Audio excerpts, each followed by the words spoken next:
보고. 아이고, 반갑습니다. 행복하셨습니다.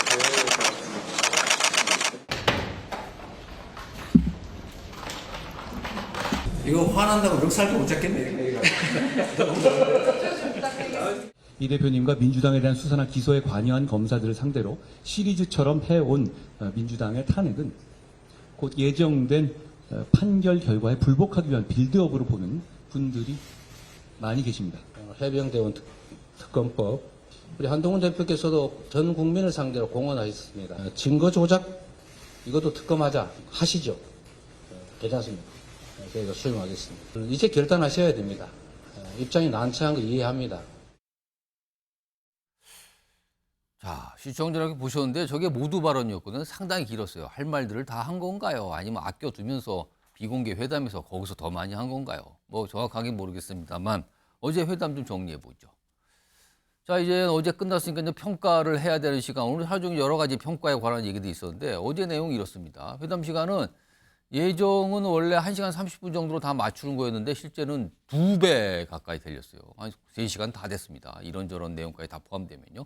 그리고 모두 발언은 당초 원래 7분씩 하기로 했죠. 그랬다가 막판에 10분씩으로 늘렸는데 사실은 뭐 더 늘어났어요. 한동훈 대표 13분, 이재명 대표 19분. 거의 이 모두 발언으로 뭐 상당한 시간이 지나갔습니다.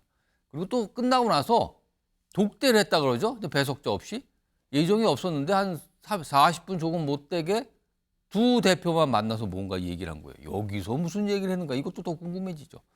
대표적인 뭐 발언 보면 이재명 대표는 나는 특정인 비방 잘 안 합니다. 뭐 이런 걸 갑자기 얘기했고요. 한동훈 대표도 민주당 탄핵 자꾸 얘기하는데 판결 불복 빌드업입니다. 뭐. 요거는 뭐 계속했던 내용의 맥락에 이렇게 얘기했습니다. 즉석 발언과 미리 원고 준비. 약간의 어떤 성향의 차이도 있는 것 같기도 하고요. 이렇게 있었습니다. 자, 그럼 오늘 어제 있었던 여야 대표 회담과 관련해서 평가를 내놓은 정치인들이 좀 계십니다. 각각 다르게 봤어요. 들어보시죠.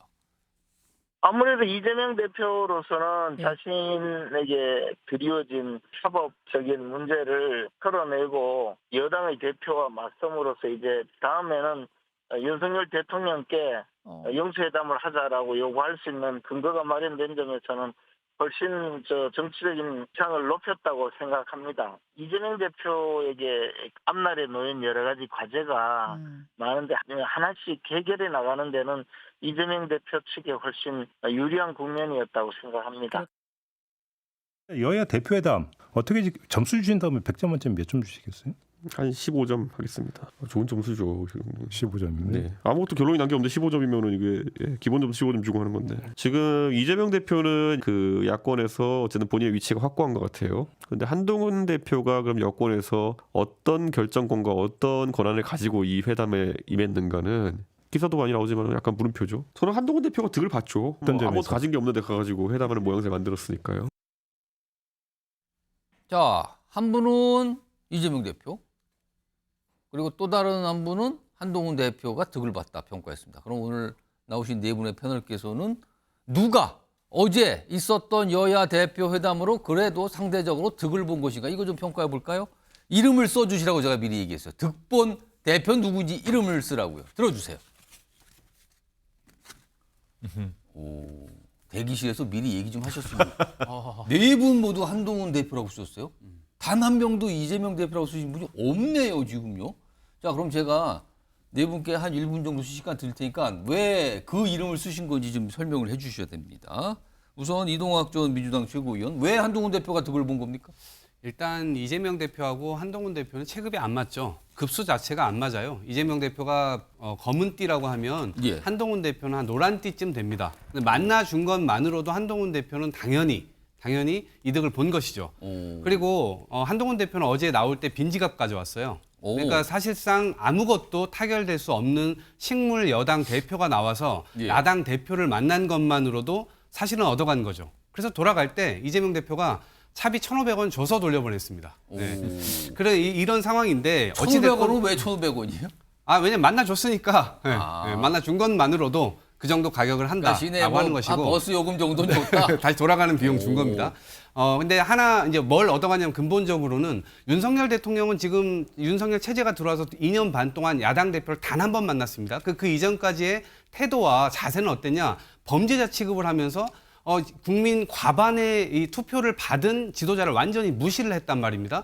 총선 결과가 나오고 나서도 지금도 계속해서 무시하는 이 태도를 보이고 있습니다. 그러다 보니까 국민들의 인식 속에는 윤석열 대통령은 정말 이 굉장히 속이 좁으신 분이구나 이런 생각이 굉장히 클 텐데 한동훈 대표가 야당 대표를 딱 만나니까 한동훈 대표는 대통령과 차별화가 되면서 뭔가 물꼬를 틀 수도 있는 사람 아닌가라는 기대감 이것 때문에 저는 한동훈 대표를 얘기했습니다. 자, 그러면은 들어주세요. 다른 분들 다. 그러면 조혁진 변호사는 그냥 짧게 한 쓰셨어요. 역시 한동훈 대표가 득을 봤다는 건데. 네네. 그러면은 궁금해지는 게 이재명 대표는 이런 평가가 나올지를 몰랐을까요? 왜 한동훈 대표를 만났을까요? 그러게요. 한동훈 대표 우세승이라고 생각이 되는 게 왜 그러냐면 기선 제압을 한동훈이 했단 말이죠. 왜냐하면은 이재명 대표가 회담 제안했잖아요. 예. 한동훈 대표가 회담 제안한 게 아니고. 그렇죠. 그러니까 조금 전에 이동학 최고위원 말씀에 따르면은 검은띠인 그 이재명 대표가 자신의 격에 안 맞게 노란띠인 한동훈 대표한테 한판 뜨자라고 했다는 거 아니겠습니까? 그러면은 이재명 대표는 검은띠는 검은띠인데 생맹인가요? 노란띠를 까맣게 보나요? 저는 그런 생각이 들고요. 그다음에 그 이후 벌어진 게 더 웃기지 않습니까? 이재명 대표가 먼저 제안을 했는데 예. 거기에 대해서 한동훈 대표가 받고 또 하나를 갖다가 얹었어요. TV 생중계하자. 예. 그러니까 꼬리를 확 내리지 않았습니까? 소극적으로 확 변하더니 심지어는 회담하지 말자라는 이야기가 민주당에서 흘러나왔잖아요. 그런 걸 딱 봤을 때 일단은 기세 선제적인 기세는 한동훈 쪽한테 있는 것이다. 이런 생각을 할 수밖에 없었고 예. 그런 다음에 이제 어제 우여곡절 끝에 회담이 있었는데 여기서 저는 혹시 이재명 대표가 어떤 역전타를 날릴 수 있었는가? 날릴 게 뭐가 있었나라고 생각을 했는데 그런 거 없이 그냥 밋밋하게 끝났단 말이죠. 그렇다라고 하면 한동훈이 우세승을 갖다가 한 것이 아닌가? 저는 그런 생각 듭니다. 오늘 사실 어제 대표단 끝나고 각 당의 관계자들이 어제 약간 후일담 같은 걸 많이 했거든요. 사실 비공개 회담에서 뭐 대표들이 이런 얘기를 서로 주고받았다. 이런 반응 보이더라. 뭐 이런 거랬는데 오늘 국민의힘에서 이재명 대표와 관련해서 후일담을 살짝 언급한 게 있거든요. 들어보시죠. 지금 우리 쪽에서는 2026년 정원에 대해서는 조금 논의를 유예하고 의정 간에 좀 대화를 해보자 하는 안을 제시를 했는데 민주당에서는 사실상 2026년도 이후에 대해서는 어떻게 하는가에 대해서 안이 있으시냐 물어보니까 우리는 대안이 없다 그렇게 말씀을 하시더라고요. 대법원장 추천 그 특검 법안에 대해서 논의를 하고 있다 이렇게 이야기를 했고 다만 이제 그 과정에서 민주당에서 새로운 법안을 낸다면 기존의 민주당이 낸 법안은 철회하시는 것이냐 했더니 이재명 대표께서 모르겠다 그러시더라고요. 뭐 비공개 회담에서 뭐 대안이 없다 모르겠다 뭐 이런 얘기가 왔다 갔다 했다고요? 지금 저런 게 살짝 후일담으로 알려지고 있는데 자 그럼 다른 두 분께도 좀 의견을 들어보죠. 정기남 조선대 개영 교수 나와 계신데요. 어제 있었던 여야 대표회담 역시 한동훈 대표가 득을 봤다라고 판단하셨네요. 저는 득을 봤다고 보여집니다. 왜냐하면 공동 발표문에서 나오듯이 실제로 내놓은 알맹이는 없었거든요. 예. 뭐 합의, 검토, 뭐 협의, 논의 합의란 말은 별로 없었죠. 이런 것들을 내놓는 정도에 불과했다. 자, 그럼에도 불구하고 회담 의제라든지 이런 문제를 대단히 예민하게 생각했을 야권 입장에서 이 대표회담 자체를 받아준 것, 성사시켜내는 것 이렇게 본다면은 그 결과물은 한동훈 대표가 상당 부분 가져간 측면이 있다. 왜? 앞서 두 분도 얘기했습니다만 뭐 저는 좀 다른 비유인데 이재명 대표만 하더라도 지금 야권을 이끄는 리더로서 확고한 지위를 가지고 있죠. 위상을 가지고 있죠. 그러나 한동훈 대표는 아직 좀 불안한 여당 대표 이미지예요. 실제 바지사장 같은 느낌도 있단 말이에요. 윤석열 정권이 지금 2년 반밖에 안 된 상황에서 당정 간에 뭔가 긴밀해 보이지도 않고 얼마나 많은 실권을 가지고 있을까? 또는 한동훈 대표가 뭐 어떤 정책을 추진하려고 해도 그걸 뒷받침하는 당내 세력이 있나? 이렇게 되면 약간 갸우뚱해지는 거거든요. 그럼에도 불구하고 이재명 대표가 일단 장을 만들어줌으로 해서 화려하게 데뷔전을 치를 수 있었다.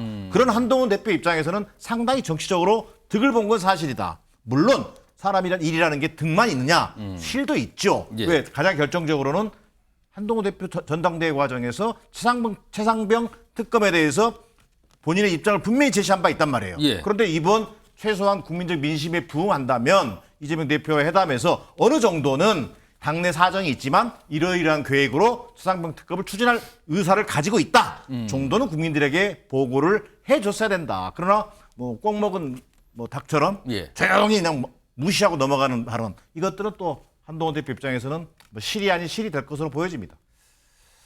마지막으로 송영훈 국민의힘 대변인 역시 한동훈 대표라고 쓰셨습니다. 뭐 대변인이니까 이렇게 쓰는 게 당연하다고 생각하실지 그렇게 모르겠지만 생각도 드는데 지금. 객관적으로 봐도 이거는 한동훈 대표의 득이 맞죠. 자, 한동훈 대표는 정치를 이제 9개월째입니다. 예. 이재명 대표는 2006년 성남시장 출마부터 기산하면은 정치한 지 18년 됐어요. 예. 9개월 차와 18년 차가 1대1로 회담을 했는데 결과는 한동훈 대표가 밀린 것이 전혀 없지 않습니까? 그 페이스에 말려서 뭔가 적절하지 못한 합의를 하고 온 그런 부분은 없단 예. 말입니다. 그러면은 자, 여기서 우리가 추론해 볼 수 있는 것은 만약에 이 전 과정이 생중계됐다고 가정해 봤을 때 예. 국민들의 판단은 굉장히 한쪽으로 크게 기울어졌습니다. 아까 박규택 수석 대변인도 소개했습니다마는 2026년 의대 정원 문제에 대해서 이재명 대표가 우리는 대안이 없다 이렇게 얘기했다고 하지 않습니까? 예, 뭐 그런데 2026 이후에 뭐 물어보니까 대안 없다. 그렇습니다. 그런데 민주당은 이재명 대표 일극체제예요. 이재명 대표가 말하면 곧 법이 되고 당론이 되는데 그런 이재명 대표가 나와서 대안이 없다라고 했다는 부분은 굉장히 뼈아픕니다. 그래서 아마 생중계를 못했을 거고, 그러나 생중계를 하지 않았더라도 그 결과를 보면서 국민들께서는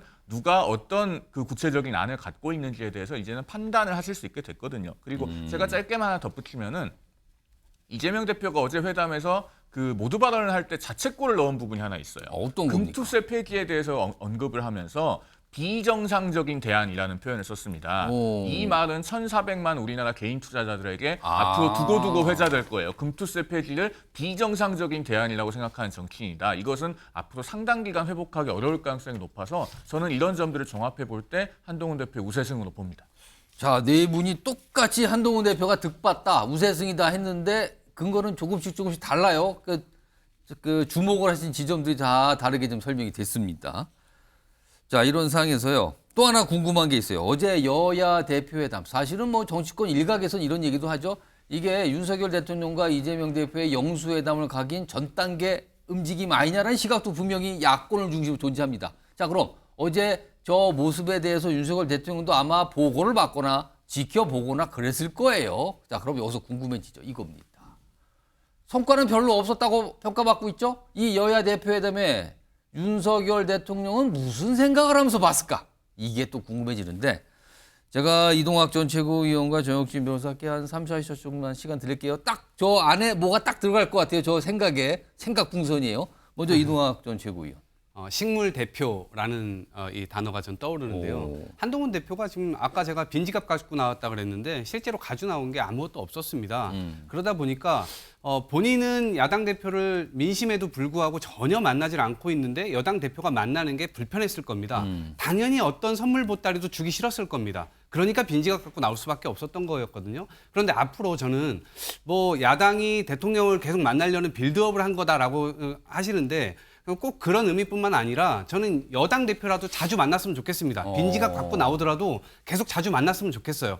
그래서 뭔가 민심에 부응하는 여야 대표들의 모습을 보여주면서 예. 그 자체로 대통령을 좀 압박할 수 있는 수단으로 많이 활용을 했으면 좋겠다. 이런 기대감도 좀 가져보고요. 어제는 어쨌든 그 첫 발을 내딛는 거니까요. 앞으로 좀 기대를 해보겠습니다. 예. 그 그림 다시 한번 불러오죠. 그러니까 이동학 전 최고위원은 윤석열 대통령 생각에 식물 대표가 뭐 만났구만 가서 약간 이렇게 생각했다는 건데, 정혁진 변호사는 저 구름 속 저 생각 풍선 속에 뭐가 들어갈 것 같습니까?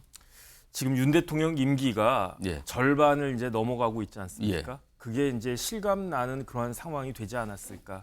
저는 그런 생각이 들어요. 오. 만약에 저기서 이재명 대표와 손을 잡은 사람이 예. 한동훈 대표가 아니고 김기현 대표였다. 그럼 훨씬 더 마음이 편했을 것 같아요. 윤 대통령 입장에서는. 근데 지금은 약간 불안한 거예요, 그러면은? 불안하다기보다 이제 그 구도가 바뀌고 있는 것 같다라는 느낌을 받지 않으셨겠습니까? 제가 봤을 때 지금까지는 누가 뭐라고 그래도 지금까지는 이재명 대 윤석열 대통령의 구도였잖아요. 예. 그 무게추가 조금씩 움직이고 있구나, 그런 것들을 느끼지 않으셨을까? 저는 그런 생각이 듭니다. 두 분이 아주 다르게 윤석열 대통령의 생각을 짐작해 주셨어요. 짐작해 주셨어요. 진짜는 뭔지 모르죠 지금.